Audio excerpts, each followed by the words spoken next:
আমরা দেখছি যে বর্তমানে বিএনপি সরকার তাদের জায়গা থেকে সিটি কর্পোরেশনে এবং জেলা পরিষদে প্রশাসক নিয়োগ দিয়েছেন। এর পূর্বে অন্তর্বর্তীকালীন সরকারের সময়ে যখন এক দুইজন প্রশাসকও নিয়োগ দেওয়া হচ্ছিল, তখন নাকি সকল ধরনের গণতন্ত্র ব্যাহত হয়ে যাচ্ছিল এবং সকল ধরনের গণতান্ত্রিক উত্তরণের সাংবিধানিক প্রক্রিয়া ব্যাহত হচ্ছিল। এটা ছিল বিএনপির ভাষ্য।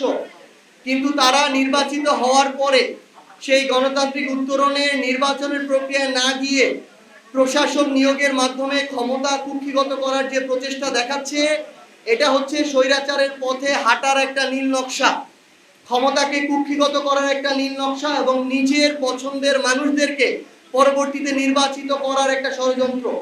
আমরা স্পষ্ট করে বলতে চাই যে যাদেরকে যেখানে প্রশাসক পদে দেয়া হচ্ছে তারা যেন সেই জায়গায় নির্বাচন না করতে পারে, এই জায়গাটিতে আমাদের সুস্পষ্ট অবস্থান থাকবে এবং সারা বাংলাদেশে লেভেল প্লেইং ফিল্ড নির্বাচনে বজায় রাখার জন্য আমাদের অন্তর্বর্তীকালীন সরকারের সময়ে যে অধ্যাদেশ করা হয়েছিল যে স্থানীয় নির্বাচনে কোনো দলীয় প্রতীকে নির্বাচন হবে না, স্থানীয় নির্বাচনে সেই নিয়ম সে অধ্যাদেশ মেনে স্থানীয় নির্বাচন হতে হবে, দলীয় প্রতীকে নির্বাচন করা যাবে না।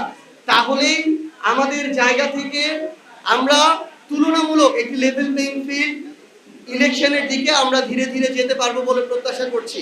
তো এই পর্যায়ে আমাদের জাতীয় নাগরিক পার্টি এনসিপির সম্মানিত সদস্য সচিব জনাব আক্তার হোসেন এমপিকে তার সংক্ষিপ্ত বক্তব্য রাখার জন্য অনুরোধ করছি।